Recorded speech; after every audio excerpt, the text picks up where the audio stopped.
team? Much? I mean, they're similar to, last time we played them, Jimmy didn't play either before either. So obviously, Tyler Hero's having a really good year. He's an all-star this year, and they run everything through him and Bam and stuff. So, but they're a good team, and they compete really hard, and so we got to be ready to play. How weird is it after all the battles coming here and Jimmy not being? I mean, it don't really matter to us. It's another game for us to prepare and get ready and focus on ourselves. So it don't matter who's out there or not. So Feels like shots are falling. Is anything different in the process now, team-wide? I think it's just part of the year. Sometimes shots aren't going to fall, but as long as we keep playing the right way, make the right reads, everything should work out. We're talented enough to take care of things even when we're playing bad. So with our talent and if we're playing the right way, making the right reads, then we should be really good. A few guys have spoken about the desire to just kind of go into the All-Star break playing well and just kind of close out this stretch strong. Build momentum. How important do you feel that is? I think it's very important. I mean, it could work both ways. You could be bad and then you get the All-Star break and it's a refreshed mindset. But I always like to take the mindset of even if in my off-season training, right? If I'm gonna take a break, I try to really push that week before the break, end it really good, and then go into the break, relax, take it off, and then have the momentum already going into after the break. True recovery. Yeah. Yeah. Before this most recent scoring stretch, you had a couple of games where you were kind of taking less shots and scoring less. At this point, do you feel like does it affect the way you feel going into the game, that you've been scoring less, or do you feel like because you've had so much success scoring this year, you're not really as worried about it? I'm not.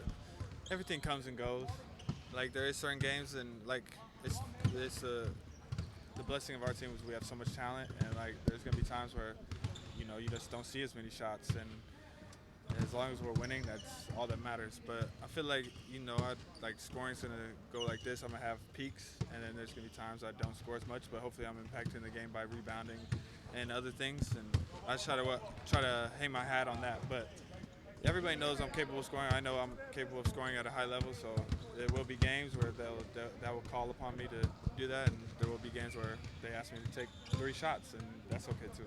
That's something that's communicated to you in advance, not necessarily. It's more maybe if certain guys are out, I'd be more aggressive. But then it's also reading the flow of the game.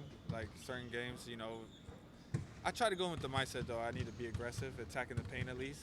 Always trying to hunt threes, but like I said, there's just certain games I don't shoot as much. And that's just what the game called for. You guys traded for Derrick 3 years ago today. Really? How much did he transform you? How important was he to just kind of lifting you guys up to championship level? I mean, Derrick's just a tremendous player. I mean, he does everything really well. Doesn't really have a weakness.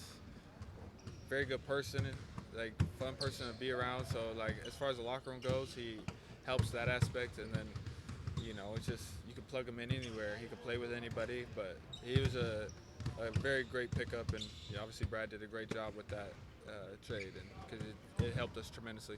Did you know much about him before he got here? I seen him play, and I played against him in college when I was a freshman, so I knew who Derrick was. I knew he was a good player, but obviously now we're brothers, and our friendship has grown tremendously too. So. It was trying to learn to play next time. I think you guys play a lot together. Years out there. Yeah. It was trying to figure out how to play off each other. It wasn't that hard, really. I mean, I feel like the thing about both of us is we can play on ball or off ball, so that makes it really easy. I know he's capable of that, and I try to pride myself on being that type of player too. I could space the floor, get points off offensive rebounds, cuts, shooting off the catch, and then if you put the ball in my hands, obviously I can do all that too. But so he's that type of player too. So it makes it very versatile when you can play with people like that. How do you approach the break? It doesn't feel like you're the kind of guy who likes the break.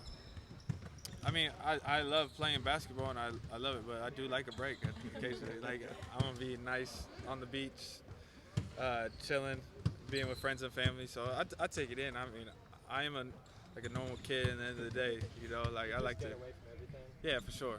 I go and relax, do normal things. Have good meals, maybe have a drink. I don't know.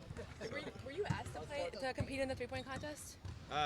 They had communicated to me a little bit about it. but I just didn't take it. It was the time this year. Thank you.